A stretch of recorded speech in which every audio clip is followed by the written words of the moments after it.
సన్మానం చేసిరంట. ఎవరికి? వివేక్కి, మన సులభ్ కాంప్లెక్స్ ఎమ్మెల్యే గారికి సన్మానం చేసిరు.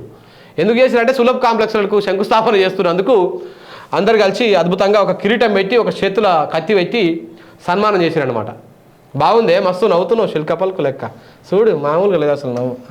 ఒంటరిగానే పోటీ చేస్తాం, కాంగ్రెస్తో ఎలాంటి పొత్తులు ఉండవు, దరిద్రం పోయింది అనుకుంటుంది మమత. ఈ దరిద్రంతో పెట్టుకుంటే కష్టము, ఆడో పప్పు ఈడో పప్పు, ఈ పప్పులతో మన వద్దురా బాబు అని అనుకుంటున్నాను. తేల్చి చెప్పిన మమతా బెనర్జీ, భగవంత్ మాన్ సీట్ల షేరింగ్పై కుదరని ఏకాభిప్రాయం, ఎన్నికల తర్వాత మద్దతుపై ఆలోచిస్తాం. దీది ఏ ప్రపోజల్స్ ఇచ్చినా తిరస్కరించారని ఫైల్. పంజాబ్లో 14 సీట్లు గెలుస్తామన్న భగవంత్ మాన్. ఎట్లుంది కథ. ధరణిలో ఎంఆర్ఓలకు అధికారాలు, అదే ఆల్రెడీ ఉన్నది కదా. అడిషనల్ కలెక్టర్లు ఆర్డీఓలకు కూడా కలెక్టర్ల అధికారాల్లో కొన్ని బదలాయించాలి భావిస్తున్న ధరణి కమిటీ.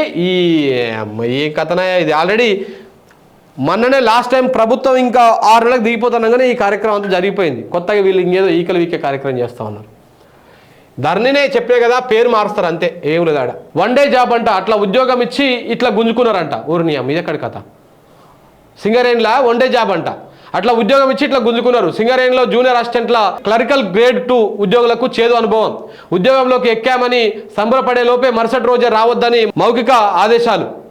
146 మంది పోస్టింగ్లను నిలిపివేసే సంస్థ. 400కు పైగా కారుణ్య నియామకాలకు అడ్డుకట్ట. వాటి భర్తీకి నోటిఫికేషన్ ఇచ్చిన కేసీఆర్ సర్కార్ క్రెడిట్ కోసం కాంగ్రెస్ కుట్రలని ఆరోపణలు. అట్లా కేసీఆర్ నోటిఫికేషన్ ఇస్తాడా అని చెప్పేసి ఇప్పుడు వీళ్ళు దాన్ని రద్దు చేసి ఎంత 146 మంది నోట్ల మట్టి కొట్టిరనమాట. చదువుకున్న వాళ్ళందరికీ ప్రభుత్వ ఉద్యోగాలు ఇవ్వలేం, మరి ఏం చేస్తావే వెంకటన్నా? గడ్డి విక్తావు, నల్లగొండల గడ్డి విక్తావా? ఎండిన గడ్డి పచ్చిన గడ్డి ఏమైనా ఉందేమో అది వీకాల్సిందే ఇక మీరు. ఏం లేదు, ఏది ఇయ్యకురి, ఉద్యోగాలు ఇయ్యకురి, ఏమి ఇయ్యకురి.